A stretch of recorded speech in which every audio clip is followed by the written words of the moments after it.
বিশ্বজুড়েই এখন ভয়াবহ রূপ করোনা ভাইরাস সংক্রমণের। কোভিড-19-এ কমছেই না মৃতের সংখ্যা। বাংলাদেশও এর ভয়াল থাবা থেকে বাঁচায়নি। সংক্রমণের চতুর্থ ধাপে চলছে কমিউনিটি ট্রান্সমিশন। করোনার সব খবর, আপডেট এবং পরামর্শ নিয়ে আমাদের নিয়মিত আয়োজন corona update, presented by Mister Hygiene. সঙ্গে আছি শামসুজ্জোহা। জীবাণুর বিরুদ্ধে নিরাপত্তায় হাতের কাছে যখন আছে সেফ হ্যান্ডস, চলুন কাজে হাত দিই আরো নিশ্চিন্তে। সেফ হ্যান্ডস, সেফ থাকুক অ্যাক্টিভ হ্যান্ডস। কাজী এন্টারপ্রাইজেস লিমিটেড। রূপপুর পারমাণবিক প্রকল্পে বালিশ ক্রয়ের কথা আমরা অনেকেই ভুলতে বসেছি, কিন্তু সরকারি কেনাকাটার সাথে জড়িতদের কেউ কেউ সেসব স্মৃতি বারবারই নতুন করে সামনে আনেন। এবার করোনা রোগীদের সেবায় স্বাস্থ্যকর্মীদের পিপিই ও গগলস কেনায় সেরকম অভিযোগ উঠেছে। পণ্যগুলো কেনার ক্ষেত্রে বাজার দরের চেয়ে কয়েক গুণ বেশি দাম ধরা হয়েছে প্রকল্পে। একটি সেফটি গগলসের দাম 5,000 টাকা, একটি পিপির দাম 4,000 টাকা বেশি, যেগুলোর বাজার মূল্য অনেক কম। বিষয়টি নজরে আনা হলে হতবাক হন পরিকল্পনা মন্ত্রী। দেশে করোনা আক্রান্তের সংখ্যা 57,000 ছাড়িয়েছে। হাসপাতালগুলোতে হিমশিম অবস্থা। জীবনের মায়া তুচ্ছ করে সেবা দিচ্ছেন চিকিৎসক, নার্স সহ স্বাস্থ্যকর্মীরা। করোনা সম্মুখ যোদ্ধাদের জন্য সরবরাহ করা হয় স্যানিটাইজার, গগলস, পিপিই সহ বিভিন্ন সুরক্ষা সামগ্রী। মঙ্গলবার একনেক বৈঠকে এ সংক্রান্ত দুটি প্রকল্প অনুমোদন দেওয়া হয়। খরচ ধরা হয় প্রায় 2,500 কোটি টাকা। প্রকল্পে ফ্রন্ট লাইনার্সদের জন্য সুরক্ষা সামগ্রী ক্রয় মূল্যে বড় ধরনের অনিয়মের অভিযোগ উঠেছে। এক একটি পিপিই কেনার জন্য বরাদ্দ দেওয়া হয়েছে 4,700 টাকা, কিন্তু ভালো মানের সেই সুরক্ষা সামগ্রীর বাজার মূল্য সর্বোচ্চ 2,000 টাকা। চোখে দেওয়ার প্রতিটি গগলসের বাজার মূল্য 1,000 টাকা হলেও প্রকল্পে ব্যয় ধরা হয়েছে 5,000 টাকা। এই পিপিই ও গগলস কেনার জন্য মোট বরাদ্দ 100 কোটি টাকার বেশি। লকডাউনের পরে যেহেতু এয়ার শিপমেন্ট ইজি হয়েছে, একটা গগলসের হার্ডলি এখন সেল করছি আমরা সর্বোচ্চ 400 থেকে 500 টাকা। পিপি আমরা যেগুলো লাস্ট নিয়ে এসেছি 2,200 টাকা, 1,800 টাকা, আর লাস্ট 1 মান্থ সেল করছি 1,700 টাকা, 1,200 টাকা। 5,000 টাকা পিপি রেট হয়। এটা মানে এরা কি মরবে না, এরা কত জীবন হায়াত নিয়ে আসছে আল্লাহর কাছ থেকে আল্লাহই জানে। দুটি প্রকল্পে 4টি ওয়েবসাইট উন্নয়নে খরচ ধরা হয়েছে 10 কোটি টাকা। আবাসিক ভবন নির্মাণ, বিভিন্ন সম্মানী সেমিনার সহ কয়েকটি খাতেও ব্যয় ধরা হয়েছে অনেক। স্বাস্থ্য খাতে এরকম মূল্যের হেরফের করে বিরাট ধরনের তারতম্য জড়িত মূল্য দেখিয়ে সম্পদ আহরণের প্রচেষ্টা হয়েছে। সংকটের সুযোগ নিয়ে এক শ্রেণীর মানুষের অর্থ সম্পদ বিকাশের একটা অপপ্রয়াস, যেটা কোনো অবস্থায় গ্রহণযোগ্য না। প্রকল্প দুটি অনুমোদনের আগে যাচাই বাছাই করেছে পরিকল্পনা কমিশন, আর সার্বিক ব্যয়ের সঙ্গে রয়েছে স্বাস্থ্য মন্ত্রণালয়। কয়েক দফা চেষ্টা করেও কথা বলা যায়নি প্রকল্প পরিচালক ডাক্তার ইকবাল কবিরের সঙ্গে। তবে পরিকল্পনা মন্ত্রী বলেছেন, সুরক্ষা সামগ্রী নিয়ে অনিয়ম গ্রহণযোগ্য নয়। ডাইরেক্টলি কেনাকাটার সঙ্গে আমি জড়িত নই, আমার মন্ত্রণালয় নয়। সুনির্দিষ্ট অভিযোগ পেলে আমার সিপিটিইউ, যেটা এটা বিধিবিধানটা পরিপালন করে আপনার ওই যে পিপিআরের, তারা দেখবে। এবং আমি যখন মাঝে মাঝে কোনো অভিযোগ পাই, আমি এটা ওখানে পাঠাই, তারা তাদের বিধান অনুযায়ী দেখে এবং অ্যাকশন নেয়। সে অ্যাকশনগুলো কেউ কেউ খুশি হয়, কেউ কেউ হয় না। অভিযোগ খতিয়ে দেখার আশ্বাসও দেন পরিকল্পনা মন্ত্রী। যদি আমরা কোনো সুনির্দিষ্ট অভিযোগ পাই। রিমন রহমান, যমুনা নিউজ, ঢাকা। স্বাস্থ্যমন্ত্রীর ঘোষণার 4 দিনেও শেষ হয়নি করোনা সংক্রমণ এলাকাকে লাল, হলুদ এবং সবুজ জোনে ভাগ করার প্রক্রিয়া। দ্রুত এই কার্যক্রম শুরু হবে বলে জানায় স্বাস্থ্য অধিদপ্তর। আর বিশেষজ্ঞরা বলছেন, গাফিলতি হলে আরও খারাপের দিকে যাবে পরিস্থিতি। সমন্বয়হীনতার কারণেই সংক্রমণ রোধে ধীর গতি হয়েছে বলে মনে করছেন বিশেষজ্ঞরা। রিয়াজ রায়হানের রিপোর্ট। সাধারণ ছুটি শেষে দাপ্তরিক কার্যক্রমের প্রথম দিনেই উচ্চ পর্যায়ের সভা অনুষ্ঠিত হয় মন্ত্রিপরিষদ বিভাগের সভাকক্ষে। দেশের সর্বোচ্চ আক্রান্ত আর মৃত্যুর দিনেই করোনা মোকাবেলায় করণীয় ঠিক করতে এ সভা। পরে স্বাস্থ্যমন্ত্রী জানান, সংক্রমণ বিবেচনায় বিভিন্ন অঞ্চলকে ভাগ করা হবে বিভিন্ন জোনে। জোনিং এর মাধ্যমে আমরা যে জোনের মধ্যে খুব বেশি সংক্রামিত হবে, সেটা ছোট্ট এরিয়া, ঢাকার ভিতরে ধরে একটা ছোট্ট এলাকা, সেখানে হয়তো বা একটা এরিয়াকে আমরা বলবো যে এই এরিয়াতে বন্ধ থাকবে এই কয়েকদিনের জন্য। এর 4 দিন পর স্বাস্থ্য অধিদপ্তরের কর্মকর্তারা জানান, জোন ভাগ করার প্রক্রিয়া চলছে, এখনো চূড়ান্ত হয়নি কিছুই। ইতিমধ্যে কিন্তু আমরা এগুলো নিয়ে কাজ করছি। আমাদের জনস্বাস্থ্য বিশেষজ্ঞগণ যে গতকালকেও একটা কাগজ দিয়েছেন, সেখানে আমরা কিছু ইনপুট দিয়েছি, আজকেও তারা একটা কাগজ দিয়েছেন। কাজে এই বিষয়টা হলো যে সরকার খুব দ্রুত এগুলোকে চূড়ান্ত করে যেখানে যেখানে যে পদক্ষেপ নেওয়া দরকার সেই পদক্ষেপ নেওয়া হয়। আমরা বাস্তব পরিস্থিতি বিবেচনা করে যদি দেখি যে কোনো জায়গায় লকডাউন আবার হলো কঠোর করতে হবে, তাহলে সরকার হলো সেই ব্যবস্থাই নেবে। পরিস্থিতি উন্নতির কোনো লক্ষণ এখনও দৃশ্যমান নয়। স্বাস্থ্যবিধি সামাজিক বা শারীরিক দূরত্ব পরিণত হচ্ছে কেবলই কাগজে। আক্রান্তদের মধ্যে প্রায় 32,000ই ঢাকায়, আর শুধু রাজধানীতেই মৃতের সংখ্যা প্রায় 300। তবে জোন ভাগ করে দ্রুত কার্যকর ব্যবস্থা নিলে এখনও এই পরিস্থিতির উন্নতি সম্ভব বলে মনে করেন বিশেষজ্ঞরা। যত দ্রুত করতে হলে আমাদের যেটা দরকার, প্রথম দরকার হলো এই এলাকাগুলোকে খুব ভালো করে ম্যাপিং করা দরকার, এবং ম্যাপিংটা করতে হবে হলো সাম্প্রতিক রোগীর উপর ভিত্তি করে, এবং এটা যেতে হবে একদম কমিউনিটি পর্যন্ত, মানে পাড়া, মহল্লা, রাস্তা, ব্লক, এইভাবে যেতে হবে। সংক্রামক ব্যাধি আইন অনুযায়ী সংকটকালীন সময়ে সবকিছুই চলবে স্বাস্থ্য অধিদপ্তরের অধীনে, কিন্তু এক্ষেত্রে সমন্বয়ের বেশ অভাব ছিল বলে মনে করেন বিশেষজ্ঞরা, যদিও তা মানতে নারাজ অধিদপ্তর। শিথিল করে দেওয়া হয়েছে, ছুটি একেবারে বাতিল করা, এগুলো কিন্তু স্বাস্থ্য মন্ত্রণালয়কে বা স্বাস্থ্য বিভাগকে জিজ্ঞেস করা হয়নি, অন্য পর্যায়ে হয়েছে। এইখানে কিন্তু সমন্বয় আনা দরকার। সমগ্র সরকারের ভেতরে এই কাজকর্মটাকে স্বাস্থ্য মন্ত্রণালয়কে কেন্দ্রে রেখেই করতে হবে। আমি এটা মনে করি না, কারণ সমন্বয়ের কিন্তু মূল দায়িত্ব মাননীয় প্রধানমন্ত্রী শেখ হাসিনা নিজেই পালন করছেন, এবং তিনি যার সাথে আলাপ করা দরকার তার সাথে আলাপ করছেন। আজকাল কিন্তু ভার্চুয়ালি বেশি হয়, ফিজিক্যালি কম হয়। শুধু জোন ভাগ নয়, এর পাশাপাশি লাল জোনে অবস্থানরতদের মৌলিক চাহিদার যোগান নিশ্চিত করা, সবুজকে সংক্রমণ মুক্ত রাখা ও হলুদ জোনকে সবুজ জোনে পরিণত করাই বড় চ্যালেঞ্জ বলে মনে করেন বিশেষজ্ঞরা। রিয়াজ রায়হান, যমুনা নিউজ, ঢাকা। গত 24 ঘন্টায় দেশে করোনা আক্রান্ত হয়েছে আরও 2,423 জন, মারা গেছেন 35 জন। এ নিয়ে মৃতের সংখ্যা এখন 781। নিয়মিত অনলাইন ব্রিফিংয়ে সব তথ্য জানিয়েছে স্বাস্থ্য অধিদপ্তর। দেশে মোট করোনা ভাইরাসে আক্রান্তের সংখ্যা 57,563 জন। 24 ঘন্টায় নমুনা পরীক্ষা হয়েছে 12,694 জনের। পরীক্ষা অনুপাতে শনাক্তের হার 19.09%। 24 ঘন্টায় মারা যাওয়া 35 জনের মধ্যে 29 জনই পুরুষ। নতুন করে সুস্থ হয়ে বাড়ি ফিরেছেন 571 জন। মোট সুস্থ 12,161। শনাক্ত বিবেচনায় সুস্থতার হার 21.13%। মাস্ক ব্যবহার করার উপর বিশেষ জোর দিয়েছে স্বাস্থ্য অধিদপ্তর। যা নমুনা পরীক্ষা হয়েছে তাতে শনাক্ত হয়েছে গত 24 ঘন্টায় 2,423 জন।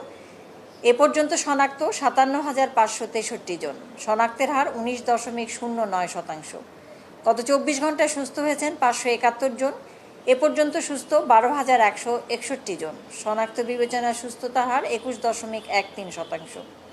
গত 24 ঘন্টায় মৃত্যুবরণ করেছেন 35 জন। এ পর্যন্ত 781 জন।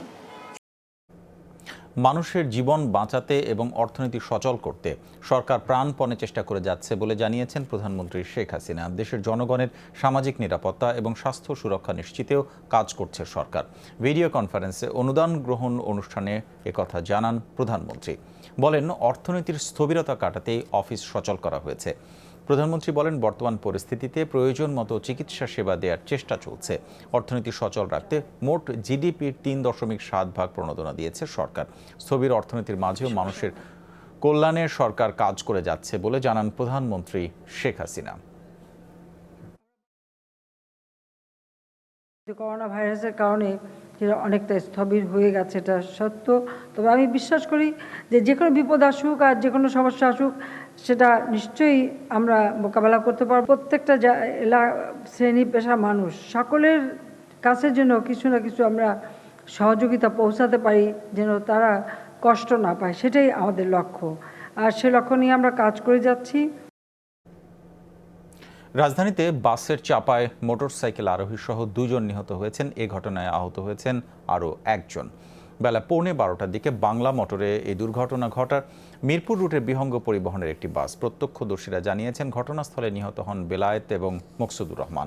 নিহত বেলায়েতের বাড়ি বরিশালে আর মকসুদুর রহমানের বাড়ি ব্রাহ্মণবাড়িয়া সরাইলে। গাড়ি নিয়ন্ত্রণ হারিয়েই দুর্ঘটনা ঘটেছে বলে দাবি আটক চালক জাফরের। করোনা ভাইরাসের সংক্রমণ ঠেকাতে 2 মাস পর সারা দেশে বাস চলাচল শুরু হয়। সড়কে যাত্রী চাপ কম হলেও বাসের প্রতিযোগিতা কমেনি। রাজধানীতে এবার বেপরোয়া বাসের চাপায় প্রাণ গেল 2 জনের। বেলা 11:30টার দিকে বাংলা মোটর এলাকায় ঘটে এমন দুর্ঘটনা। বিহঙ্গ পরিবহনের একটি বাসের চাপায় ঘটনাস্থলেই প্রাণ হারান পথচারী মুকসুদুর আর মোটরসাইকেলের আরোহী বেলায়েত। গুরুতর আহত তিতাস গ্যাসের ঠিকাদার জাকির হোসেন। চিকিৎসা নিচ্ছেন ঢাকা মেডিকেলে। আমরা পশ্চিম সিগন্যালটা ছেড়েছিলাম, সিগন্যাল সে ব্রেক ফেল করে ওই ওয়ালের সাথে লাগানোর চেষ্টা করছে, কিন্তু লাগতে না পেরে গাড়ির সাথে লেগে গেছে এবং এই স্পটে ওই যে পথচারী একজন দাঁড়া ছিল রাস্তা পারাপারের জন্য, তার গায়েও আঘাত করে। এরপরে ওই যে আমরা গাড়ি দাবড়াইয়া গাড়িটা আটক করছি, ড্রাইভার আটক আছে। আইন রক্ষাকারী বাহিনীর সদস্যরা চালক জাফরকে বাসসহ আটক করেছে। ঘাতক চালকের দাবি ব্রেক ফেল করেছে বাসটির। এটাও ক্লিয়ার হয়েছে, ওটা ব্রেক তো নাই, গাড়ি যাইতেই আছে। গাড়ি দুই টিপে আমি যাইতেছি, ব্রেক তো সকালে ঠিক ছিল, হঠাৎ করে ব্রেক না থাকলে কি করবো? তখন ওই দিক আবার একটা হুন্ডা আইছে, হুন্ডা আবার এদিক ঢুকাইতেছে, আমি আবার আইল্যান্ড মাই দিয়েছি। দুর্ঘটনার পর মরদেহ নেওয়া হয় ঢাকা মেডিকেলের মর্গে। সেখানে ছুটে যান স্বজনরা। লকডাউন ছাড়ার পরে 1 তারিখে অফিসের কাজে আসলো, আসার পরে থেকে তো কাজ করতেছে। আজকে অফিসের কাজে উনি বের হয়েছিল। অ্যাক্সিডেন্টটা যে হইলো এটা কিভাবে সম্ভব? দায়ীদের দৃষ্টান্তমূলক শাস্তির দাবিও জানিয়েছেন স্বজনরা। রুবায়েত হাসান, যমুনা নিউজ, ঢাকা। লঞ্চে স্বাস্থ্যবিধি মানার প্রবণতা একেবারেই নেই। অধিকাংশ উদাসীন। মাস্ক পরার ক্ষেত্রে ডেকের চিত্র আরও ভয়াবহ। স্বাস্থ্যবিধি না মানার হাজার অজুহাত সবার, ছিল না কর্তৃপক্ষের তৎপরতাও। ঘাট ছাড়ছে লঞ্চ, তাতে সওয়ার হয়ে রাজধানী ছাড়ছেন শত মানুষ। কিন্তু করোনা ভাইরাস কি পিছু ছাড়ছে? স্বাস্থ্যবিধি মানার যে অবস্থা, তাতে সে শঙ্কা তাড়া করছে। অন্যান্য দিনের মতোই স্বাস্থ্য নিরাপত্তা নিশ্চিতে যাত্রীদের জীবাণুনাশক দিচ্ছে লঞ্চ কর্তৃপক্ষ, কিন্তু তা যেন দায়সারা। লঞ্চ কর্তৃপক্ষের জীবাণুনাশক দেওয়ার ব্যবস্থায় দেখেছি কোনো যাত্রী হাত বাড়িয়ে জীবাণুনাশক নিচ্ছেন না। ক্যামেরা দেখে অনেকেই মাস্ক পরার চেষ্টা করছেন, তাদের রয়েছে হাজার অজুহাত। দৌড় পরে আসছি তো, মাস্কটা উঠতে গেলে সিঁড়িতে পড়ে গেছে, আমরা কিনতে পাঠাইছি। শ্বাস আটকে আসে, লেগে আরবার খাওয়ান নিছি তো, লেগে পরে আর কি অনেকেই খোলে আর কি, এটা নিজের কাছে আর কি। মাস্ক লগে তো ছিল ভাই, খেয়াল ছিল না। এসব দেখভাল করার কথা যাদের, তাদের নাকি চোখেই পড়ছে না এমন চিত্র। সেই জন্য আমাদের চোখে পড়তেছে না, তাদের ব্যবস্থাপনার ভিতরে কোনো গাফুলতি আছে। সেভাবে লঞ্চের বিরুদ্ধে আমরা আইনমূলক ব্যবস্থা আছে না নিতেছি। এরা আলাদা আলাদা বসতে চাচ্ছে না, এই জন্য স্বাস্থ্যবিধি এদের জন্য ওই রকম পালন করা যাচ্ছে না। জীবনের প্রয়োজনেই ঘর থেকে বের হচ্ছেন মানুষ, ঝুঁকিপূর্ণ জেনেও চলতে হচ্ছে পথে। আল আমিন হক, যমুনা নিউজ, ঢাকা। হার না মানা দৃঢ়তায় আমরা এগিয়ে যাই নতুন দিনের প্রতিশ্রুতিতে, আর বিশ্বাসের সাথে বলি, হাল ছিল না বাংলাদেশ। জিপিএইচ ইস্পাত, দৃঢ়তার প্রতিশ্রুতি। বাস ও ব্যক্তিগত গাড়ি সহ অন্যান্য পরিবহন চলাচল করায় ভিড় বাড়ছে সবখানে। আর কর্তৃপক্ষের কঠোর নজরদারিতে স্বাস্থ্যবিধি মেনে নির্বিঘ্নে ট্রেন যাত্রা করছেন যাত্রীরা। তবে সরকারি বেসরকারি অফিস আদালতে পুরোদমে চালু না হয় যাত্রী কম বলছেন চালকরা। সরকারি নির্দেশনা মেনে বাসে ওঠার আগে যাত্রীদের হ্যান্ড স্যানিটাইজার সরবরাহ করা হচ্ছে, কিন্তু নির্ধারণ করে দেয়া ভাড়ার বেশি নেওয়া হচ্ছে বলে অভিযোগ করেছেন কেউ কেউ। এদিকে কমলাপুর রেল স্টেশনে যাত্রীর স্বাস্থ্যবিধি মানছেন। রেলের সার্বিক ব্যবস্থাপনা নিয়ে সন্তোষ প্রকাশ করেছেন যাত্রীরা। রেল কর্তৃপক্ষ জানিয়েছে, ট্রেনে ওঠার আগে যথাযথ স্বাস্থ্যবিধি অনুসরণের ব্যাপারে তারা সচেতন রয়েছেন।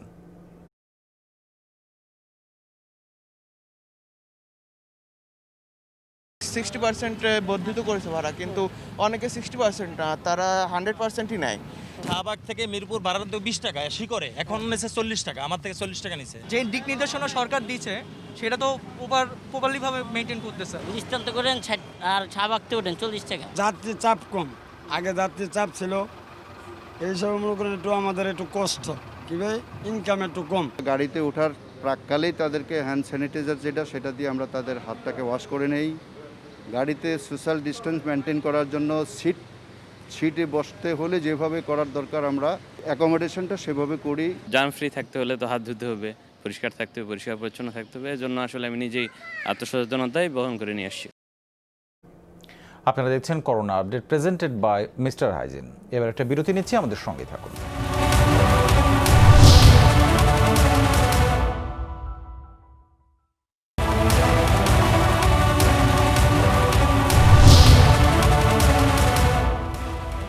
দর্শক আবারও স্বাগত। আপনারা দেখছেন corona update presented by Mister hygiene.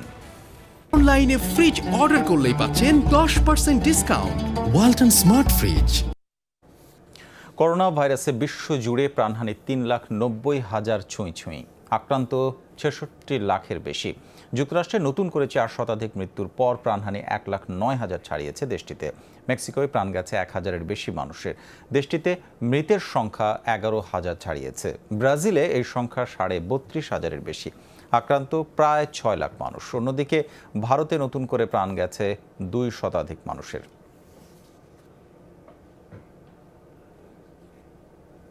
দর্শক, যুক্তরাজ্যের করোনা পরিস্থিতি নিয়ে আলোচনা করতে আমাদের সাথে যোগ দিচ্ছেন প্রবাসী সাংবাদিক হাসিনা আক্তার। হাসিনা আক্তার, আপনাকে স্বাগত জানাচ্ছি করোনা আপডেটে। তো ব্রিটেনে ধাপে ধাপে শিথিল করা হচ্ছে লকডাউন, তার ফলে আসলে বাইরে মানুষের চলাফেরা বা অফিস আদালত এগুলোর এখনকার প্রকৃত পরিস্থিতিটা আপনার কাছে জানতে চাই। ধন্যবাদ। কয়েকটি ধাপে ব্রিটেনে লকডাউন শিথিল করা হচ্ছে এবং লকডাউন খুলে দেওয়া হবে এরপরে। কিন্তু দেখা যাচ্ছে প্রথম ধাপ হিসেবে যে 1 তারিখে 1 জুন স্কুল খুলে দেওয়া হয়েছে, স্কুলে প্রাইমারি স্কুল খুলে দেওয়া হয়েছে, কিছু অফিস আদালত খুলে দেওয়া হয়েছে এবং রাস্তাঘাটে অনেকটা শিথিল করা হয়েছে। কিন্তু স্কুলের উপস্থিতির হার অনেক কম, 40% বেশি নয় বলে জানিয়েছে গণমাধ্যম থেকে আমরা জেনেছি। তো সেই ক্ষেত্রে আবার মানুষের আতঙ্ক অনেকাংশে কমে এসেছে। ওয়েদার ভালোর কারণে আমরা মানুষকে বাইরে বের হতে বেশি দেখছি এবং কিছুটা স্বাভাবিক পরিস্থিতিতেই মানুষকে বাইরে চলাফেরা করতে দেখা যাচ্ছে এবং উইদাউট মাস্ক এবং গ্লাভস ছাড়াই। এবং কয়েকদিন আগেও মানুষ যে পরিমাণ আতঙ্ক ছিল মানুষের মধ্যে, সেই আতঙ্কটা আস্তে আস্তে কেটে যাচ্ছে বলে মনে হচ্ছে। সিনাক্তার, এটা কিছুটা স্বাভাবিক হতে শুরু করেছে, কিন্তু এই দীর্ঘ লকডাউনের কারণে তো ব্যবসায়ী যারা তাদের অনেক ক্ষতি হয়েছে। বিশেষ করে আমি জানতে চাই যে প্রবাসী বাংলাদেশি যারা, তাদের মধ্যে অনেকে বিভিন্ন ব্যবসার সঙ্গে জড়িত এবং অন্যান্য কাজে, তারা আসলে কি ধরনের ঝুঁকির মধ্যে বা হুমকির মুখোমুখি হয়েছেন? ধন্যবাদ আপনাকে। বাংলাদেশি ব্যবসায়ী যারা আছে তারা অনেক ক্ষেত্রেই অনেক ক্ষতিগ্রস্ত হয়েছে। বিশেষ করে বাংলাদেশের গাড়ি ইন্ডাস্ট্রি, সেটার ক্ষেত্রে গাড়ি ইন্ডাস্ট্রি এখন হুমকির মধ্যে আছে এবং আমরা জানি যে ব্রিটেনের অর্থনীতিতে গাড়ি ইন্ডাস্ট্রি 6তম স্থানে অবস্থান করছে। এবং সেই ক্ষেত্রে বাংলাদেশ গাড়ি ইন্ডাস্ট্রি যে সংগঠন নিয়ন্ত্রণ করা, যে সংগঠন বাংলাদেশ ক্যাটারার্স অ্যাসোসিয়েশন, এই সংকটকে মোকাবেলা করার জন্য চ্যান্সেলর ঋষি সোনাক এমপির কাছে একটি আবেদন করেছে তাদের ট্যাক্স যাতে 20%-এর জায়গায় 5% কমিয়ে আনা হয়। এবং তারা ধন্যবাদ দিয়েছে প্রণোদনার জন্য। প্রথম ধাপের প্রণোদনা অলরেডি পেয়েছে রেস্টুরেন্ট ব্যবসায়ীরা এবং সব ব্যবসায়ীরাই পেয়েছে এবং আরেকটি প্রণোদনার কথাও ঘোষণা করা হয়েছে ব্যবসা প্রতিষ্ঠানের জন্য, তাদের যে ক্ষতি হয়েছে তার জন্য। তবে এখানে যে সবচেয়ে বেশি ক্ষতিগ্রস্ত যারা, আমি বলবো যে এইখানে যে রেস্টুরেন্টগুলোতে কাজ করে কর্মী, সেটা অবৈধ লোকজন বেশি কাজ করে এবং এই অবৈধ লোকজনই কিন্তু অনেক কাজ হারিয়েছে এবং অনেক রেস্টুরেন্ট বন্ধ হওয়ার কারণে তারা কাজ হারিয়েছে এবং তারা কাজ পাওয়াটা এখন অনেকাংশে অনেক কঠিন হবে এই পরিস্থিতিতে। এবং তারা সরকার থেকেও কোনো সহযোগিতা পায়নি যেহেতু তারা অবৈধ। তো এখন এই যে অন্যান্য পেশা যারা, ব্যবসা ছাড়া যারা অন্যান্য পেশা যাদের কথা বলছিলেন, তাদের আসলে পরবর্তী অবস্থাটা কি হতে যাচ্ছে? তারা আসলে এখান থেকে বের হয়ে আসবেন কিভাবে এই পরিস্থিতি থেকে? অন্যান্য ব্যবসা ছাড়া অন্যান্য পর্যায়ে যারা আছেন তারা আসলে আমি বলবো যে তারা মোটামুটি সরকারের রুলস অনুযায়ী যারা পড়েছে তারা প্রণোদনা পেয়েছে এবং তারা কিছু ব্যাংক সহায়তা পাবে। এবং আমরা ইতিমধ্যেই জানি পুরো বিশ্বই আসলে অর্থনৈতিকভাবে হুমকির সম্মুখীন এবং এটা ব্রিটেনের জন্য দ্বিতীয় বিশ্বযুদ্ধের পরে এটা ব্রিটেনের জন্য সবচেয়ে বড় একটা অর্থনৈতিক ধস নেমেছে। সো এটা কাটিয়ে উঠতে আসলে সরকারের অনেকটাই হিমশিম খেতে হবে। এর মধ্য থেকেও আস্তে আস্তে হয়তো বেরিয়ে আসবে। কিন্তু আমরা যেটা চিন্তার বিষয় সেটা হচ্ছে যে অবৈধ যারা আছে তাদের ব্যাপারগুলো অনেক কঠিন হয়ে যাবে, তাদের জীবনযাত্রার মান অনেক কঠিন হয়ে যাবে। সবকিছুই হয়তো একটু একটু করে স্বাভাবিক হয়ে আসবে অর্থনৈতিক পরিস্থিতি, কিন্তু তাদের কথাই এখন বেশি মানুষ ভাবছে আর কি, যে যারা অবৈধভাবে এখানে আছে তাদের জন্য। হাসিনা আক্তার, আপনাকে ধন্যবাদ আমাদের সাথে যোগ দেওয়ার জন্য এবং সময় দেওয়ার জন্য। করোনা আক্রান্ত হয়ে বিশ্ব জুড়ে এরই মধ্যে প্রাণ গেছে 6 শতাধিক নার্সের। কেবল গত 1 মাসে প্রাণ গেছে 300 জনের। এই পরিসংখ্যান প্রকাশ করেছেন আন্তর্জাতিক কাউন্সিল অফ নার্স। তাদের হিসেবে সেবা দিতে গিয়ে করোনা আক্রান্ত হয়েছে 4.5 লাখেরও বেশি স্বাস্থ্যকর্মী। দ্বিতীয় দফায় মহামারী ছড়ালে নার্স সংকট তীব্র হবে বলে সতর্ক করেছে সংস্থাটি। করোনার বিরুদ্ধে লড়াইয়ে সম্মুখ যোদ্ধা তারা। অদৃশ্য জীবাণুর আতঙ্কে যখন আপনজনও পাশে যেতে পারছেন না, তখন জীবনের ঝুঁকি নিয়ে সেবা দিয়ে যাচ্ছেন নার্সরা। অথচ তাদের সুরক্ষারই নিশ্চয়তা নেই অনেক ক্ষেত্রে। নার্সদের আন্তর্জাতিক সংস্থা ICN বলছে, সেবা দিতে গিয়ে বিশ্বজুড়ে আক্রান্ত 4.5 লাখ স্বাস্থ্যকর্মী। এরই মধ্যে প্রাণ গেছে 6 শতাধিক নার্সের। এ সংখ্যা আরও বেশি বলে আশঙ্কা তাদের। 2 মাস আগে মৃত্যুর সংখ্যাটা ছিল মাত্র 100, সেটি এখন 600 ছাড়িয়েছে, আর এই সংখ্যাটা বেড়েই চলছে। অনেক দেশে অবশ্য সঠিকভাবে নার্সদের সংক্রমণের তথ্য রাখা হচ্ছে না, যে কারণে কিছু দেশের আক্রান্তের হার 30%, আবার অন্য দেশে 1%-এর নিচে। সবচেয়ে বেশি নার্সের মৃত্যু হয়েছে গেল 1 মাসে। 30 দিনের ব্যবধানে প্রাণ হারিয়েছেন 3 শতাধিক। মহামারী পরিস্থিতিতে লাতিন আমেরিকা ও এশিয়াকে নার্সদের জন্য সবচেয়ে ঝুঁকিপূর্ণ হিসেবে চিহ্নিত করা হয়েছে। অন্য যে কোনো অঞ্চলের চেয়ে লাতিন আমেরিকায় নার্সদের মৃত্যুর হার বেড়েই চলছে। এশিয়ার অনেক দেশেও নার্সদের অবস্থা ভালো নয়। অন্যান্য স্বাস্থ্যকর্মীর তুলনায় এসব অঞ্চলে সবচেয়ে বাজে সময় পার করছে নার্সরা। ICN বলছে, এখন পর্যন্ত বেশি সুরক্ষিত সিঙ্গাপুরের নার্স কর্মীরা। আক্রান্তের হার সবচেয়ে বেশি আয়ারল্যান্ডে। বিশ্ব স্বাস্থ্য সংস্থাকে বলবো, প্রতিটি দেশকে নার্সদের সুরক্ষার সঠিক পদক্ষেপ নিতে বলুন, না হলে কঠিন সময় অপেক্ষা করছে। ক্লান্তির পরও নার্সদের জোর করে কাজ করানো হচ্ছে। করোনা যদি দ্বিতীয় দফায় আক্রমণ করে, তখন তীব্র নার্স সংকট দেখা দেবে। সারা বিশ্বে প্রায় 2 কোটি নার্স জেনেভা ভিত্তিক সংগঠন আন্তর্জাতিক কাউন্সিল অফ নার্সের নিবন্ধিত সদস্য। মুজরাবিন তারেক, যমুনা নিউজ। কোভিড-19 চিকিৎসায় হাইড্রোক্সিক্লোরোকুইনের মৃত্যু ঝুঁকি বাড়ার প্রমাণ পায়নি বিশ্ব স্বাস্থ্য সংস্থা। এই অবস্থায় আবারও ওষুধটির পরীক্ষামূলক প্রয়োগ শুরুর পরামর্শ দিয়েছে সংস্থাটি। মহামারীর শুরু থেকেই অনেক চিকিৎসক করোনা চিকিৎসায় ম্যালেরিয়ার ওষুধ হাইড্রোক্সিক্লোরোকুইন প্রয়োগের পরামর্শ দেন। এই ওষুধের পক্ষে সবচেয়ে বেশি সরব ছিলেন মার্কিন প্রেসিডেন্ট ডোনাল্ড ট্রাম্প। তবে সম্প্রতি 2টি চিকিৎসা বিজ্ঞান সাময়িকীর গবেষণায় এর সাফল্য নিয়ে প্রশ্ন তোলা হয়। এমনকি এটি প্রয়োগে হিতে বিপরীত হওয়ার সতর্কতাও দেন গবেষকরা। বলা হয়, এটি প্রয়োগে করোনা আক্রান্তদের মৃত্যু ঝুঁকি বাড়ে। এরপরই 25শে মে ওষুধটির প্রয়োগ স্থগিতের পরামর্শ দেয় WHO। সিদ্ধান্ত পরিবর্তন করে এখন সংস্থাটি বলছে, স্বাস্থ্য ঝুঁকি বাড়ার প্রমাণ মেলেনি।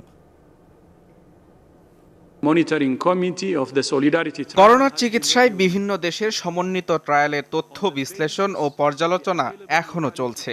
মৃত্যুহারে গুরুত্ব দিলে ট্রায়ালের ধরন পরিবর্তনের তেমন প্রয়োজন দেখা যাচ্ছে না। তাই সব ওষুধ ও চিকিৎসা পদ্ধতির পরীক্ষামূলক প্রয়োগ অব্যাহত থাকবে। এক্ষেত্রে আবারও হাইড্রোক্সিক্লোরোকুইনের ব্যবহার শুরু হবে। সরকারের সমালোচনা করাকে নিত্য রুটিন ওয়ার্কে পরিণত না করতে বিএনপি নেতাদের প্রতি আহ্বান জানিয়েছেন সড়ক পরিবহন ও সেতু মন্ত্রী ওবায়দুল কাদের। সড়ক ও জনপদ অধিদপ্তরের কর্মকর্তাদের সাথে ভিডিও কনফারেন্সের সময় এই আহ্বান জানান তিনি। বলেন, অদৃশ্য শত্রু করোনার বিরুদ্ধে ঐক্যবদ্ধভাবে লড়াই করতে হবে। স্বাস্থ্যবিধির প্রতি উদাসীনতা করোনার সংকটকে আরও ঘনীভূত করবে বলেও মন্তব্য করেন তিনি। কিছু কিছু হাসপাতালের বিরুদ্ধে করোনা রোগীদের উপেক্ষা করার অভিযোগ রয়েছে উল্লেখ করে ওবায়দুল কাদের হাসপাতালগুলোকে এ বিষয়ে আরও মানবিক হওয়ার আহ্বান জানান। বিএনপি সহ রাজনৈতিক দলগুলোকে বলবো, সরকারের সমালোচনাকে আপনারা নিত্য রুটিন ওয়ার্কে পরিণত করবেন না। অভিযোগ আছে অনেক হাসপাতালে করোনা রোগীকে উপেক্ষা করা হচ্ছে, যথাযথ যত্ন সেবা দিচ্ছে না। বিষয়টি গুরুত্বের সাথে দেখার জন্য হাসপাতাল কর্তৃপক্ষ ও করোনা যোদ্ধাদের দৃষ্টি আকর্ষণ করছি। করোনা মহামারীর বিস্তার রোধে পরীক্ষামূলকভাবে একটি অ্যাপ চালু করেছে ICT বিভাগ। বিকেলে অনলাইন সংবাদ সম্মেলনের মাধ্যমে করোনা ট্রেসার BD নামের অ্যাপটির উদ্বোধন করেন তথ্য ও যোগাযোগ প্রযুক্তি প্রতিমন্ত্রী জুনায়েদ আহমেদ পলক। অনুষ্ঠানে সভাপতিত্ব করেন ICT বিভাগের সিনিয়র সচিব NM জিয়াউল আলম। পরীক্ষামূলক পর্যায়ে করোনা ট্রেসার BD লিঙ্ক থেকে যে কোনো স্মার্টফোনে অ্যাপটি ডাউনলোড করা যাবে। শুধুমাত্র মোবাইল নম্বর দিয়ে করা যাবে রেজিস্ট্রেশন। এক্ষেত্রে স্মার্টফোনের ব্লুটুথ সক্রিয় থাকতে হবে ইন্টারনেট সংযোগ। সংশ্লিষ্টরা জানান, করোনা আক্রান্ত ব্যক্তি 1 মিটারের কাছাকাছি অবস্থান করলে সতর্ক সংকেত দেবে এই অ্যাপটি। আইসিটি বিভাগের উদ্যোগে অ্যাপটি তৈরিতে কাজ করেছে স্বাস্থ্য অধিদপ্তর, A2I, IEDCR এবং SDMGA।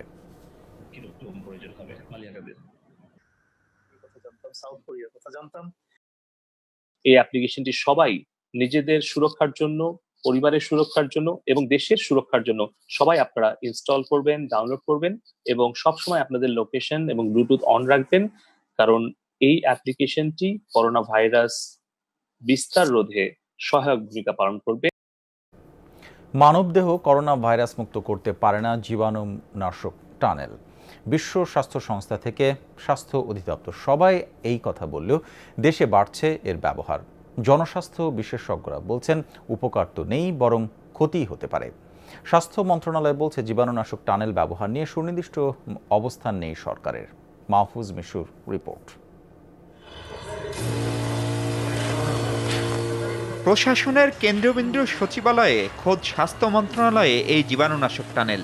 ভাইরাস মুক্ত হওয়ার আশায় এর মধ্য দিয়ে আসছেন যাচ্ছেন কর্মকর্তা কর্মচারীরা। অথচ এপ্রিলের মাঝামাঝি এই টানেল স্বাস্থ্যের জন্য ক্ষতিকর বিবেচনায় বন্ধ করার অনুরোধ করেছিল স্বাস্থ্য অধিদপ্তরের রোগ নিয়ন্ত্রণ শাখা। টানেলের উপর নির্ভর না করে আমাদের আসলে সবারই মাস্ক পরা উচিত এবং সামাজিক দূরত্বটা মেনটেন করা উচিত। তারপরে কিন্তু আমাদের নির্দেশনা দেওয়া আছে WHO গাইডলাইন অনুসারে এবং CDC আটলান্টা এবং রোগ নিয়ন্ত্রণ শাখা থেকে কিন্তু বলা আছে এই জীবাণুনাশক টানেলে যে জীবাণুনাশকটা ইউজ করা হয় সোডিয়াম হাইপোক্লোরাইড, সেটা কিন্তু মানবদেহের জন্য ক্ষতিকর। সচিবালয়ে আরও কয়েকটি মন্ত্রণালয়ে ব্যবহৃত হচ্ছে এই টানেল, যদিও সরকার ঘোষিত 12 দফা স্বাস্থ্যবিধির কোথাও এটির কথা নেই। তারপরও এর ব্যবহার বন্ধে দ্বিধান্বিত মন্ত্রণালয়। আসলে জীবাণুনাশক টানেল ব্যবহারের পক্ষে অথবা বিপক্ষে কোনো ক্ষেত্রেই সরকার উৎসাহ নিরুৎসাহিত কোনোটাই করছে না। এই জন্য যে এখনও আমাদের বিশেষজ্ঞরা বিষয়টা নিয়ে কাজ করছেন, চিন্তা ভাবনা করছেন, বিশ্লেষণ করছেন যে এটা কতখানি কার্যকর অথবা কতখানি ক্ষতিকর। এর ক্ষতির কথা বলে ব্যবহার বন্ধের পরামর্শ দিয়েছে বিশ্ব স্বাস্থ্য সংস্থা। যুক্তরাষ্ট্রের প্রতিষ্ঠান CDCরও একই মত। অথচ এই টানেল ব্যবহৃত হচ্ছে পররাষ্ট্র মন্ত্রণালয়েও। সরকারি প্রতিষ্ঠানের বাইরে বিভিন্ন মার্কেট ও শপিং মলেও দেখা যায় এই টানেল। এগুলোতে সোডিয়াম হাইপোক্লোরাইট বা হাইড্রোজেন পারঅক্সাইড যে মাত্রায় ব্যবহৃত হয় তা স্বাস্থ্যের জন্য ক্ষতিকর বলছেন বিশেষজ্ঞরা। এই স্প্রেটা চোখের ভিতরে গেলে চোখে ইরিটেশন হয়, চোখের জন্য ক্ষতি। এটা যদি আমাদের শ্বাসনালীতে যায় এটা ব্রঙ্কোস্প্যাজম করতে পারে। যদি আমাদের পাকস্থলীতে যায় সেটা গ্যাস্ট্রিক ইরিটেশন করতে পারে, বমি বমি ভাব হতে পারে। যদি আমাদের স্কিনে লাগে স্কিনের ক্ষতি হয়, স্কিনে ইরিটেশন হয়। এই জীবাণুনাশক টানেল ব্যবহার করলেও তা মনিটরিংয়ের উপর জোর দিচ্ছেন জনস্বাস্থ্য বিশেষজ্ঞরা। জীবাণুনাশক এই টানেল ব্যবহারের বৈজ্ঞানিক বিতর্ক যাই থাকুক না কেন, এর একটি মনস্তাত্ত্বিক প্রভাবও রয়েছে। যারা এই টানেলটি ব্যবহার করেন তারা অনেকেই ভাবেন তিনি হয়তো জীবাণুমুক্ত হয়ে যাচ্ছেন। আর জীবাণুমুক্ত যেহেতু হয়েই গেছেন, তারপরে অনেকেই মাস্ক কিংবা গ্লাভসও খুলে ফেলেন, যেটি অনেক বেশি ঝুঁকিপূর্ণ। আর তাই এই বিষয়ে একটি কার্যকর সিদ্ধান্ত ও তার বাস্তবায়ন খুবই জরুরি। মাহফুজ মিশু, যমুনা নিউজ, ঢাকা। ইলেকট্রোফরেটিক কোটিংকৃত মরিচারোধী ও বিদ্যুৎ সাশ্রয়ী Marquis pump. Marquis energy saving pump. Corona পরিস্থিতিতে চলতি জুন থেকেই শ্রমিক ছাঁটাই হচ্ছে বলে জানিয়েছেন বিজিএমইএর সভাপতি ডক্টর রুবানা হক। বলেন, বেশিরভাগ কারখানার অর্ডার বাতিল হয়ে যাওয়ায় শতভাগ শ্রমিক নিয়ে কাজ করা সম্ভব নয়। দুপুরে পোশাক শ্রমিকদের জন্য করোনা পরীক্ষার ল্যাব উদ্বোধনী অনুষ্ঠানে ভার্চুয়াল মাধ্যমে এই তথ্য জানান তিনি। উদ্বোধনী অনুষ্ঠানে বক্তব্য রাখেন প্রধানমন্ত্রী বিনিয়োগ বিষয়ক উপদেষ্টা সালমান এফ রহমান, বাণিজ্যমন্ত্রী টিপু মুন্সি এবং স্বাস্থ্যমন্ত্রী জাহিদ মালেক। বিশ্ব স্বাস্থ্য সংস্থার মানদণ্ড মেনে বিশ্বমানের ল্যাব তৈরি করেছে বিজিএমইএ। প্রাথমিকভাবে মিরপুর, গাজীপুরে, চন্দ্রা এবং টাঙ্গাইলে ল্যাব স্থাপন করা হয়েছে। বিজিএমইএর সভাপতি জানান, আক্রান্ত ব্যক্তি এবং পরিবারের চিকিৎসার দায়িত্ব নেবে মালিক কর্তৃপক্ষ। ইতিমধ্যে 264 জন পোশাক শ্রমিক আক্রান্ত হয়েছে বলেও জানান তিনি।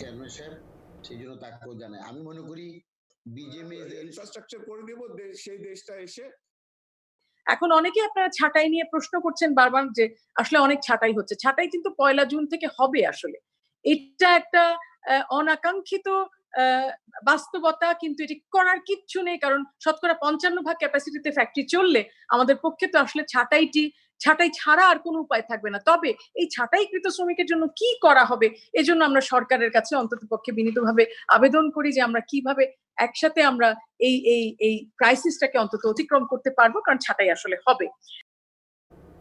দর্শক, আপনারা দেখছেন corona update presented by Mister Hygiene. নিচে আরও একটা বিরতি, আমরা সঙ্গে থাকুন।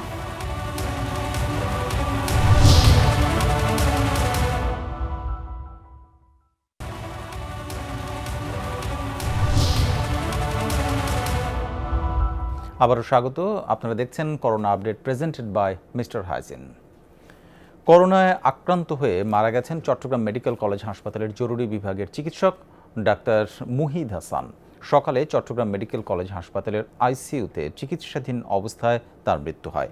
এদিকে গত 1 জুন জ্বর শ্বাসকষ্টে মারা যাওয়া চট্টগ্রাম মেট্রোপলিটন পুলিশের কনস্টেবল মামুন উদ্দিন করোনায় আক্রান্ত ছিলেন বলে নিশ্চিত করেছে সিএমপি।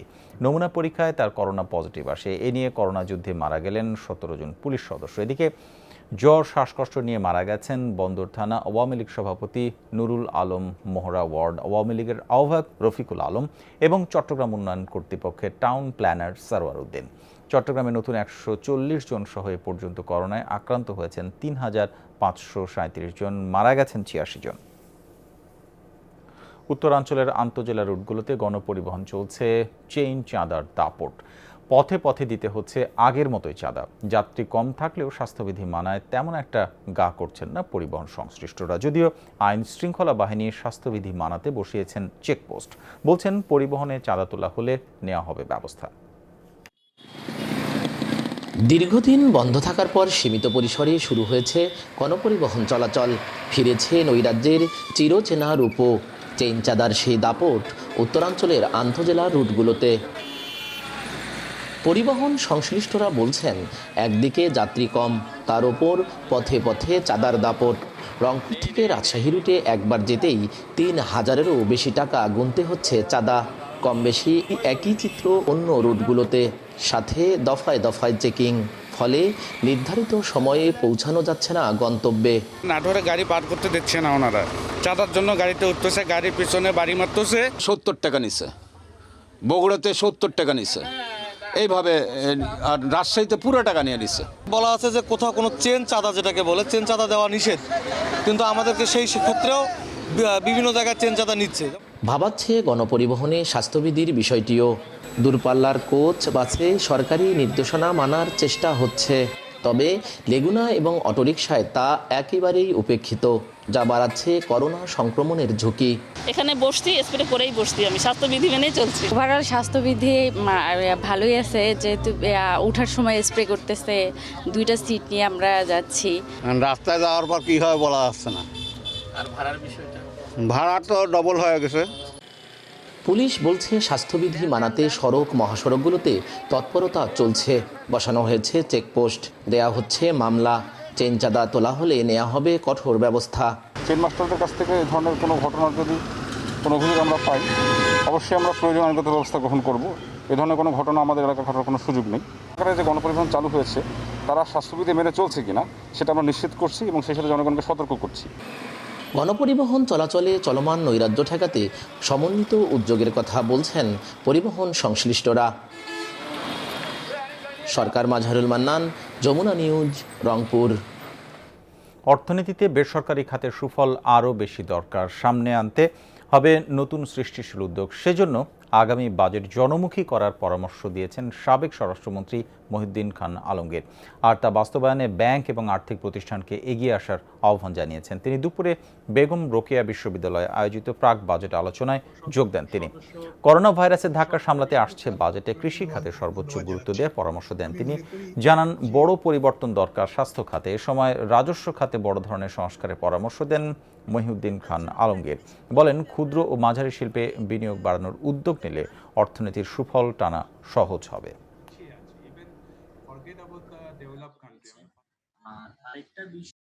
যে প্রকল্পগুলো আমরা গুরুত্বপূর্ণ মনে করি এবং বাস্তবায়ন এখনই আমাদের করা প্রয়োজন, তার দিকে অধিকতর নজর দিতে হবে। এভাবে অধিকতর যদি নজর দেই আমরা, তাহলে আমরা এর থেকে যে উৎপাদ পাবো, সেই উৎপাদ আমাদের দেশের কল্যাণে, সাধারণ মানুষের কল্যাণে আমরা প্রয়োগ করতে সক্ষম হব।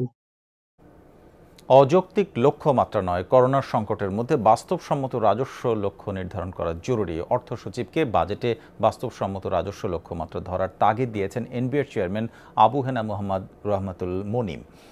এনবিআর থেকে দেয়া চিঠিতে তিনি বলেন, বিপর্যস্ত এই অবস্থায় আশানুরূপ রাজস্ব আদায় অসম্ভব। কর্মকর্তাদের ঘাড়ে বাড়তি রাজস্ব লক্ষ্য চাপিয়ে দিলে মানসিক চাপ তৈরি হবে।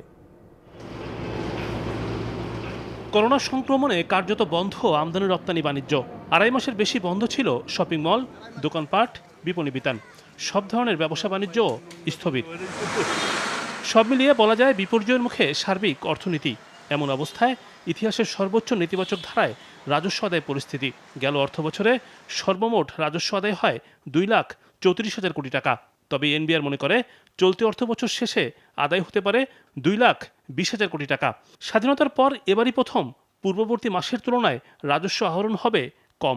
চলতি অর্থবছরে আমাদের যে প্রথম থেকে ধারণা ছিল যে রাজস্বের লক্ষ্যমাত্রা ছিল খুবই উচ্চবিলাসী, প্রায় 45% একটা টার্গেট করেছিল সরকার, সেটা অসম্ভব ছিল।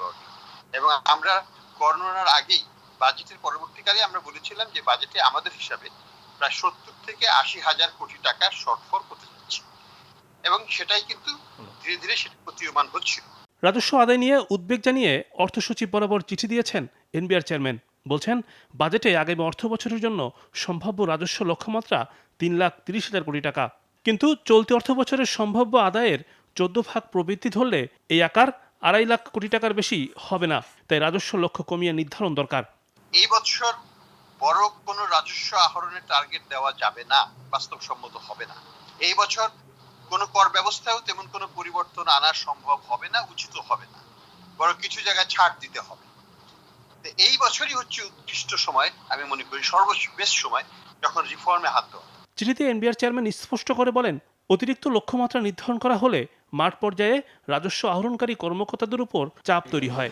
অনেকেই অসম্ভব বিবেচনা করে এক পর্যায়ে হাল ছেড়ে দেয়। এনবিআর এর যে রাজস্ব ব্যবস্থাপনা সেটা খুবই ভঙ্গুর, সেখানে কিন্তু কোনো মডার্নাইজেশন হয় নাই। সেই ব্রিটিশ আমল থেকে তারা যেভাবে শাসন করে আসছিল, প্রশাসন চালিয়ে আসছিল, সেইভাবেই কর প্রশাসন চালিয়ে আসতেছে তারা, এবং এখানে পকেট ভারী করার প্রবণতাটাই বেশি সরকারের রাজস্ব আদায়ের চাই। বাজেটে চলতি অর্থ বছরের সংশোধিত লক্ষ্যমাত্রা এবং আগামী অর্থ বছরের জন্য যৌক্তিক রাজস্ব লক্ষ্যমাত্রা নির্ধারণে তাগিদ দিয়েছেন NBR chairman. Rimon Rahman, Jamuna news, Dhaka. দীর্ঘ বিরতির পর খুলেছে দক্ষিণ এশিয়ার অন্যতম বৃহৎ shopping mall Jamuna future park. দর্শনার্থী ক্রেতাদের সুরক্ষা নিশ্চিত করতে বিভিন্ন ধরনের সুরক্ষা সামগ্রী ব্যবহার করা হচ্ছে যমুনা ফিউচার পার্কে। শপিং মলে প্রবেশের আগে জীবাণুনাশক ছিটিয়ে সুরক্ষা নিশ্চিত করা হচ্ছে। কেনাকাটায় সামাজিক দূরত্ব নিশ্চিত করেছে প্রতিটি দোকান। নির্দিষ্ট দূরত্ব মেনেই ক্রেতারা কেনাকাটা করছেন। প্রতিদিন সকাল 11টা থেকে বিকাল 4টা পর্যন্ত ক্রেতা দর্শনার্থীরা যমুনা ফিউচার পার্কে কেনাকাটা করতে পারবেন। চীন থেকে চিকিৎসা সহায়ক সামগ্রী এনেছে বাংলাদেশ বিমান বাহিনী। পিপুলস লিবারেশন আর্মি অফ চায়নার দেয়া এসব চিকিৎসা সামগ্রী বিমান বাহিনীর C-130J পরিবহন বিমানের মাধ্যমে আনা হয়েছে। বুধবার সকালে বাংলাদেশ বিমান বাহিনীর 15 জন এয়ার ক্রু C-130J পরিবহন বিমান নিয়ে চীনের উদ্দেশ্যে ঢাকা ত্যাগ করেন। বাংলাদেশ বিমান বাহিনীর গ্রুপ ক্যাপ্টেন শান্তনু চৌধুরী দলনেতা হিসেবে দায়িত্ব পালন করেন। মিশন সুসম্পন্ন করতে বিমান বাহিনীর প্রধান এয়ার চিফ মার্শাল মাসিউজ্জামান সেনিয়াবাদ প্রয়োজনীয় দিক নির্দেশনা প্রদান করেন। প্রধানমন্ত্রীর দিক নির্দেশনায় করোনা প্রতিরোধ ব্যবস্থা জোরদার করার লক্ষ্যে চীনের সশস্ত্র বাহিনীর প্রস্তাবের প্রেক্ষিতে এইসব চিকিৎসা সামগ্রী আনা হয়। এর মধ্য দিয়ে করোনা মোকাবেলায় চীনের সাথে বাংলাদেশের বন্ধুত্বপূর্ণ সুসম্পর্ক আরও বৃদ্ধি পেল। ভোলার লালমোহনে 1400 জন ইমাম মুয়াজ্জিনের হাতে প্রধানমন্ত্রীর দেয়া বিশেষ অনুদানের টাকা তুলে দিয়েছেন সংসদ সদস্য নুরুন নবী চৌধুরী শাওন। এ সময় তিনি বলেন, আওয়ামী লীগ সরকার ক্ষমতায় আসার পর আলেমরা অনেক বেশি সম্মানিত হয়েছেন। তাদের জন্য বিভিন্ন উন্নয়নমূলক কর্মকাণ্ড অব্যাহত রেখেছেন প্রধানমন্ত্রী শেখ হাসিনা। নুরুন নবী চৌধুরী শাওন আরও বলেন, দিন দিন করোনা পরিস্থিতির অবনতি হচ্ছে, সবাইকে স্বাস্থ্যবিধি মেনে চলতে হবে। পরে হাজী নুরুল ইসলাম চৌধুরী মহাবিদ্যালয়ের উন্নয়ন কাজ পরিদর্শন করেন। তিনি যোগ দেন পরিচালনা পর্ষদের সভায়।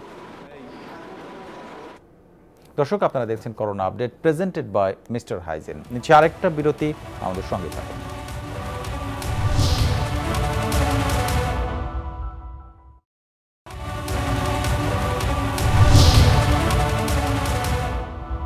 দর্শক, আবারও স্বাগত। আপনারা দেখছেন corona update presented by Mister Hygiene. যুক্তরাষ্ট্রে করোনার থাবায় অসহায় পরিবারগুলোর পাশে দাঁড়িয়ে মানবতার উদাহরণ তৈরি করেছে সাদাকা ফাউন্ডেশন ইউএসএ। অসহায় পরিবারকে সহায়তা করার পাশাপাশি মরদেহ সৎকারের কাজও করছে প্রতিষ্ঠানটি। এমনকি অনলাইনে বিশেষজ্ঞ চিকিৎসকের মাধ্যমে রোগীদের সেবা নিশ্চিত করে যাচ্ছে ফাউন্ডেশনটি। দেশেও চলছে এর কার্যক্রম।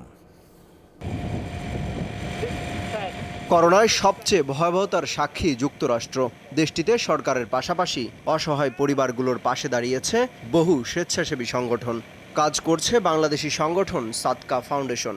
স্থানীয় বাংলাদেশি, আমেরিকান এবং অন্যান্য কমিউনিটির ডোনারদের আর্থিক সহযোগিতায় পরিচালিত হচ্ছে এবং আমরা নিউ ইয়র্ক সহ আমেরিকার কয়েকটি স্টেটে আমরা বেশ কিছু ছোট ছোট প্রজেক্ট করেছি।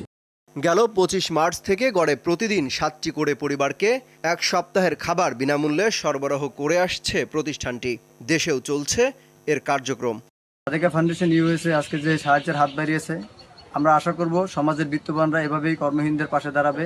কিছু পরিবারের তাৎক্ষণিক সাহায্য দরকার, সেই ব্যাপারে আমরা শহীদুল্লাহ ভাইয়ের কাছ থেকে সহযোগিতা নিয়ে আমরা সেই পরিবারগুলোকে আজকে পৌঁছে দেওয়ার ব্যবস্থা করছি। এই মহামারীর সময় প্রতিষ্ঠানটি যা করছে তা অসাধারণ। অসহায়দের সব ধরনের সহযোগিতা করে যাচ্ছে। কাজটি চালিয়ে নেওয়ার জন্য সহায়তা প্রয়োজন। সবাই সাধ্যমতো সহযোগিতা করলে এটা এগিয়ে নেওয়া সম্ভব। শুধু খাদ্য সহায়তাই নয়, মরদেহ দাফন করা নিয়েও যারা বিপদে আছেন তাদের সহায়তা করছে সাদাকা ফাউন্ডেশন। প্রতিষ্ঠানটির নির্বাহী পরিচালক জানান, যেসব দাতব্য সংস্থা আর্থিকভাবে অনুদান দিচ্ছে তাদের সহায়তায় মরদেহ সৎকারের কাজ করছেন তারা। জানা যায় যাদের হেল্প লেগেছে, তারপর দাফন কাফনে যাদের হেল্প লেগেছে তাদেরকে আমরা কবরস্থান যারা প্রোভাইড করছিল তাদের সাথে কমিউনিকেশন করে দেওয়া, তাৎক্ষণিক ফ্যামিলি মেম্বারদেরকে বিভিন্ন পরামর্শ দেওয়া, সেই কাজগুলো আমরা কন্টিনিউ করেছি। এছাড়াও করোনা উপসর্গ সহ নানা রোগে যারা ভুগছেন তাদের সেবা নিশ্চিতে বিশেষজ্ঞ চিকিৎসকের মাধ্যমে পরামর্শের ব্যবস্থাও করেছে প্রতিষ্ঠানটি। পরিচালক ইমাম শহীদুল্লাহ জানান, যে কেউ চাইলেই সহায়তার মাধ্যমে অংশ নিতে পারবেন এই স্বেচ্ছাসেবী কাজে। অমিত হাসান রবিন, যমুনা নিউজ। করোনার প্রভাবে বিশ্বজুড়েই বদলে গেছে পড়ালেখার ধরন। নির্ভরতা বেড়েছে অনলাইন ক্লাসে। তবে ভার্চুয়াল ক্লাসে যোগ দিতে রীতিমতো সংগ্রাম করতে হচ্ছে পেরুর দুর্গম এলাকার শিক্ষার্থীদের। সমতলের নেটওয়ার্ক না থাকায় দুবেলা পাহাড় বেয়ে অনলাইন ক্লাসে যোগ দিচ্ছে তারা। এটি কোনো বিজ্ঞাপনের দৃশ্য নয়। পাহাড় চূড়ায় উঠে মোবাইল নেটওয়ার্ক পাওয়ার এমন অভূতপূর্ব দৃশ্য লাতিন আমেরিকার দেশ পেরুতে। রাজধানী লিমার উপকণ্ঠে পাহাড়ি এলাকায় এমন দৃশ্য নিত্যদিনের। করোনা পরিস্থিতিতে এমন বিড়ম্বনার বড় শিকার স্কুলের শিক্ষার্থীরা। করোনা ভাইরাসের কারণে স্কুলগুলোতে চলছে অনলাইন শিক্ষা কার্যক্রম, তাই ইন্টারনেটই সম্বল। তবে সমতলে মোবাইল নেটওয়ার্ক পেতে বেগ পেতে হয়, ফলে দিনে দুবেলা পাহাড়ের চূড়ায় উঠতে হচ্ছে শিক্ষার্থীদের। সমতলে নেটওয়ার্ক পাওয়া যায় না, তাই পাহাড়ে উঠে প্রথমে অ্যাসাইনমেন্ট ডাউনলোড করতে হয়। এরপর বাড়ির কাজ সম্পন্ন করে সেগুলো ছবি তুলে শিক্ষককে পাঠাতে হয়। পাহাড়ে না উঠলে পড়াশোনা চালানো এখন প্রায় অসম্ভব। প্রায় ৮০ লাখ শিক্ষার্থীর বাস পেরুর দুর্গম অঞ্চলে, যার মাত্র ৩৯% বাড়িতে বসে ইন্টারনেট সেবা পাচ্ছেন। বাকি শিক্ষার্থীদের ভরসা তাই পাহাড়ের চূড়া। বড়রা উঠতে পারলেও ক্ষুদে শিক্ষার্থীদের জন্য উঁচু স্থানে ওঠা সম্ভব নয়, তাই ছোটদের শিক্ষা কার্যক্রম চালিয়ে নিতেও আছে ভিন্ন ব্যবস্থা।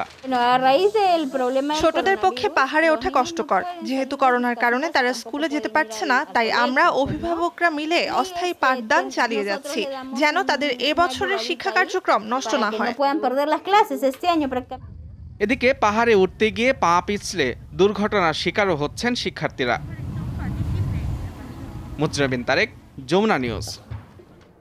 এর সঙ্গে শেষ করছি corona update, presented by Mister Hygiene. এতক্ষণ আমাদের সঙ্গে থাকার জন্য সবাইকে ধন্যবাদ।